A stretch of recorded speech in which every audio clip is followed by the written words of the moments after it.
अस्सलाम वालेकुम, welcome back. हम साजिद और अभी हम डिस्कस करने जा रहे हैं आईटी 307 के पास्ट पेपर 2017 के उसके शॉर्ट क्वेश्चंस को। हम इस वीडियो में सारे शॉर्ट क्वेश्चंस को सॉल्व करने जा रहे हैं। स्टार्ट करते हैं। इस साल हमारे पास 10 शॉर्ट क्वेश्चंस आए थे।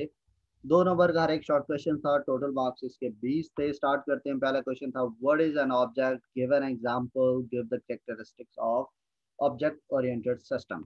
ऑब्जेक्ट क्या होता है? Object is a real world element in an object oriented environment. कि ऑब्जेक्ट ओरिएंटेड एनवायरनमेंट के अंदर रहते हुए एक रियल वर्ल्ड एलिमेंट होता है दैट में हैव अ फिजिकल और अ कंसेप्चुअल एग्जिस्टेंस।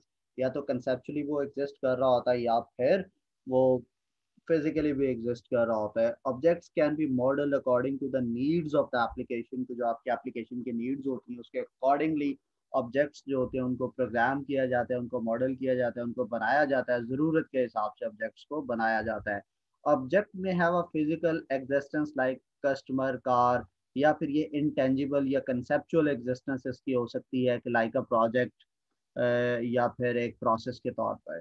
करेक्टरिस्टिक्स की अगर हम बात करेंगे, ऑब्जेक्ट ओरिएंटेड सिस्टम की करेक्टरिस्टिक्स क्या होती हैं, तो ये जो ऑब्जेक्ट ओरिएंटेड मेथोडोलॉजी है it relies on the 4 major characteristics. इसके अलावा भी होती हैं लेकिन ये मेजर करेक्टरिस्टिक्स हैं that define the object oriented languages. And these 4 characteristics are encapsulation, polymorphism, inheritance and abstraction. आपको थोड़ा बहुत इन सारों के बारे में आइडिया होगा कि इनकैप्सुलेशन के अंदर क्या होता है। सारे जो फीचर्स होते हैं वो एक ही चीज़ के अंदर, बॉक्स के अंदर बंद कर दिए जाते हैं। उसे हम इनकैप्सुलेट करना कहते हैं। जैसे आपकी सारी बुक्स वगैरह होती हैं, कॉपीज होती हैं, पेंसिल्स वगैरह होती है, आप एक ही बैग में बंद करते हैं तो आप उसको बेसिकली इनकैप्सुलेट कर रहे होते हो। फिर पोलीमॉर्फिज्म आता है कि एक फॉर्म की एक चीज मल्टीपल फॉर्म में एग्जिस्ट कर रही है तो इसे हम पोलीमॉर्फिज्म कहते हैं। जिस तरह से एक मेल है तो मेल एक भाई भी होता है, वो एक बाप भी होता है, बेटा भी होता है, हस्बैंड भी होता है, टीचर भी होता है, स्टूडेंट भी होता है, एम्प्लॉय भी होता है वो मेल लेकिन डिफरेंट फॉर्म्स में एग्जिस्ट कर रहा है। इनहेरिटेंस फिर इसके अंदर होती है कि जिसके अंदर एक करेक्टर चीज की करेक्टरिस्टिक्स दूसरा बंदा यूज कर रहा होता है, इसे हम इनहेरिटेंस कहते हैं। और फिर एब्स्ट्रक्शन होती है कि बहुत सारे फीचर्स होते हैं चीज़ के लेकिन आपको सिर्फ उतनी ही इंफॉर्मेशन दिखाई जाती है जो आपसे रिलेटेड होती है। बाकी जो इररेलेवेंट इंफॉर्मेशन उस टाइम पे आपकी होती है वो सारी हिडन होती है। ये एब्स्ट्रक्शन कहलाती है। Next word is inheritance. Discuss types of inheritance for example. So a programming technique that is used to reuse the existing class to build a new class is known as the inheritance. The existing class that is reused to create a new class is called the parent class, and the new class that inherit the properties and function of the existing class is called child class. इसके अंदर क्या होता है कि एक parent class होती है और एक चाइल्ड क्लास होती है। पेरेंट वो होता है कि जिसकी करेक्टरिस्टिक्स जो है वो चाइल्ड यूज करता है, और चाइल्ड वो होता है जो यूज कर रहा होता है।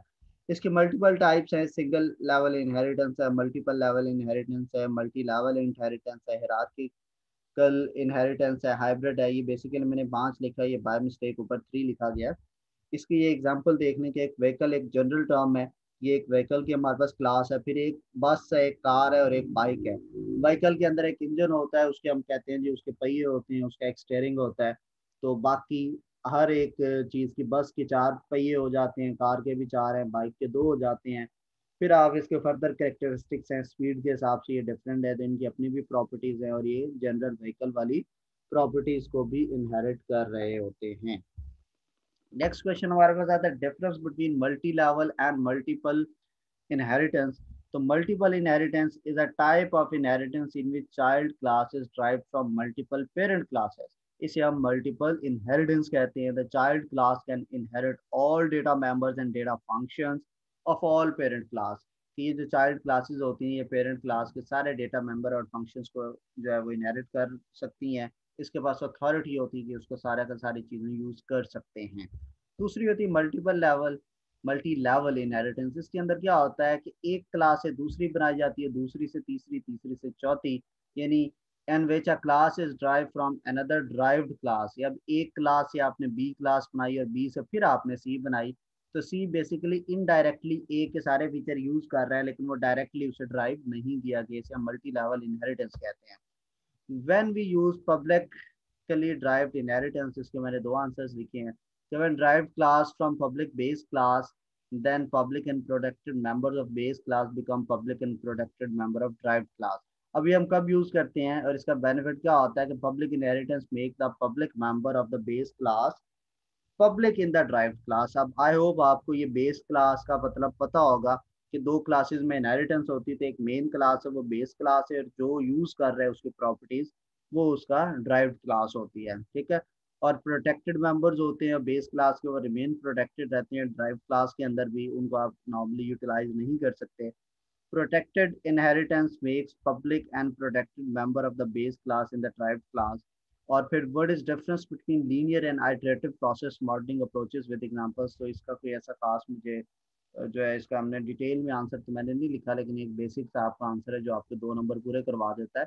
The key philosophical difference between iterative and linear model is that the linear approaches is that the iterative model doesn't assume the reason changing occur has to be that someone made a mistake in earlier phases। ये क्या कर रहा होता है, ये पिछले mistakes और उन चीज़ों को नहीं देख रहा होता, ठीक है। ये उनको कंज्यूम ही नहीं कर रहा होता कि किसी ने पीछे से मिस्टेक्स वगैरह कर रही होती है। लर्निंग और जो चेंजेस होती हैं दे आर कंसिडर्ड नॉर्मल। जो भी चेंजेस और न्यू लर्निंग हो रही है वो उसको नॉर्मल कंसिडर करके आगे मूव ऑन करता जाता है। नेक्स्ट क्वेश्चन है कि define aggregation and composition with example. Still you haven't subscribe my YouTube channel, जल्दी से इसको सब्सक्राइब कर दीजिए, फेसबुक पेज को भी लाइक कर दीजिए, और इंस्टाग्राम पे भी लाजमी फॉलो कीजिएगा। Aggregation. Aggregation is a special case of association, a directional association between objects. When an object has another object, then you have got an aggregation between them। कि ये क्या होता है कि एक एसोसिएशन यानी दो चीज़ों के दरमियान में लिंकिंग को शो कर रहा होता है। ये बेसिकली क्या होता है कि एक चीज़ दूसरे के साथ कैसे लिंक हो रही है ये उसकी डायरेक्शन बता रहा होता है। जब एक ऑब्जेक्ट के पास एक दूसरा ऑब्जेक्ट आ जाता है तो हमें वहाँ पे एग्रीगेशन की ज़रूरत पड़ती है, जस्ट लाइक। और लेकिन ये एक वीक रिलेशनशिप होता है, just like a car. Car के अंदर मल्टीपल पैसेंजर्स होती हैं, एक ऑब्जेक्ट कार है, एक पैसेंजर है। ऑब्जेक्ट जो है वो डायरेक्शन कर रहा होता है डिफरेंट पैसेंजर्स की तरफ से। दूसरा आता है कंपोजिशन। कंपोजिशन इसी एग्रीगेशन का फर्दर हम डिस्कस करते हैं, लेकिन ये थोड़ा सा हम इसको टाइटली देखते हैं, इसको स्ट्रिक्टली। इसके अंदर रिस्ट्रिक्टेड मोड होता है एग्रीगेशन का, कि जब एक ऑब्जेक्ट जो है वो दूसरा ऑब्जेक्ट कंटेन कर रहा हो, किस तरह से कर रहा हो कि जो कंटेन्ड ऑब्जेक्ट है वो एग्जिस्ट ही ना कर रहा हो कंटेनर ऑब्जेक्ट के बगैर, तो इसे हम कंपोजिशन कहते हैं। ये एक स्ट्रॉन्ग रिलेशन होता है, just like car as a engine. तो इंजन जो है अगर वो कार में से निकाल दिया जाए तो दोनों अपनी आइडेंटिटी खो बैठते हैं। बड़ा रिस्ट्रिक्टली ये एक स्ट्रिक्ट और स्ट्रॉन्ग रिलेशनशिप है दो एंटिटीज के दरमियान। नेक्स्ट क्वेश्चन है what is the use of system sequence diagram, let's some relationship used in class diagram. So so so so so so so UML sequence diagram basically क्या कर रहा होता है कि model the flow of the logic within the system in visual manner. कि ये visual manner के अंदर हमें बता रहा होता है कि डिफरेंट लॉजिक्स जो है वो किस तरह से फ्लो कर रही है, एक चीज़ दूसरे के साथ किस सीक्वेंस के साथ अटैच्ड है। And it also enable you both document and validate your logic. कि आपका जो है लॉजिकली जो हम बात कर रहे थे ये उसे हमें जो है वो डॉक्यूमेंट करने के लिए भी एनेबल करता है, और उसके वैलिडेट जो लॉजिकली हम उसको वैलिडेशन को प्रूव कर सकें वो भी हमें एनेबल करता है। And these are commonly use for both analysis and design purpose. Sequence diagram चाहिए, इसके अंदर मल्टीपल कंपाइजर्स भी होते हैं जिसमें आपने देखा होगा कि वो क्रिएट कर रहा होता है, दूसरी चीज़ों को डिस्ट्रॉय कर रहा होता है, किस तरह से लिंकिंग होती है। वैसे बड़ा जो रिलेशनशिप्स यूज्ड होते हैं क्लासेस के अंदर वो एसोसिएशन है, मल्टीप्लिसिटी है, एग्रीगेशन है, कंपोजिशन है एंड इनहेरिटेंस है। इसके ऊपर आपको सेपरेट वीडियोस मेरे चैनल पे मिल जाएंगे डिटेल के अंदर। मैंने ये ऊड के ऊपर या यूएमएल के डिफरेंट डायग्राम्स के ऊपर डिफरेंट वीडियोस बनाई हुई हैं। Explain the relationship that are possible among the classes in the UML representation with your example. तो रिलेशनशिप जो होते हैं basically there connection between things। There are 4 types of relationship that can be represented in UML, and these are dependency, association, generalization, and realization। Dependency क्या होती है कि this is a semantic relationship between two things such that the change in one thing brings a change in the other। कि एक चीज के अंदर जो चेंज है वो दूसरी के अंदर भी चेंज लेकर आ जाती है। The former is independent thing while latter is the independent thing। Association क्या है कि this is a structural relationship that represent a group of links having a common structures and common behavior। ये चीज़ों के structurally चीज़ें एक दूसरे से किस तरह linked होती हैं और उनमें क्या common structures और behavior होते हैं वो हम association में देखते हैं। जनरलाइजेशन में हम क्या करते हैं कि दिस रिप्रेजेंट अ जनरलाइजेशन और स्पेशलाइजेशन रिलेशनशिप इन विच सब class inherit structure and behaviour from the super class. कि इसके अंदर क्या होता है कि सब क्लासेस जो होती हैं वो सुपर क्लासेस से जो है वो स्ट्रक्चर और बिहेवियर को इनहेरिट कर रही होती है और ये उसके रिलेशनशिप को रिप्रेजेंट कर रहा होता है। जैसा कि हम बात करते हैं, एक स्टूडेंट है, एक टीचर है और एक हस्बैंड है, तीनों क्या है, मेल है। तो हम उनको जनरलाइज कर देंगे एक सिंगल एंटिटी में, इंस्टेड ऑफ दैट कि हम उनको तीन सेपरेट एंटिटीज कंसिडर करें। तो मेल क्या होगा, उसको जनरलाइज कर दिया जाता है जब मेल हम उसको कंसिडर करते हैं, अदरवाइज वो सेपरेट तीनों बंदे अपनी अपनी आइडेंटिटी रखते हैं। रियलाइजेशन क्या होती है, this is a semantic relationship between two or more classifiers such that one classifier lays down a contract that the other classifier ensure to abide by। के रियलाइजेशन के अंदर क्या होता है, एक क्लासीफायर एक कॉन्ट्रैक्ट दे रहा होता है, दूसरे को उसको फॉलो करना पड़ता है। नेक्स्ट क्वेश्चन है whether unified method and unified modelling languages are same or different. No, unified process and UML unified modeling language are not the same things।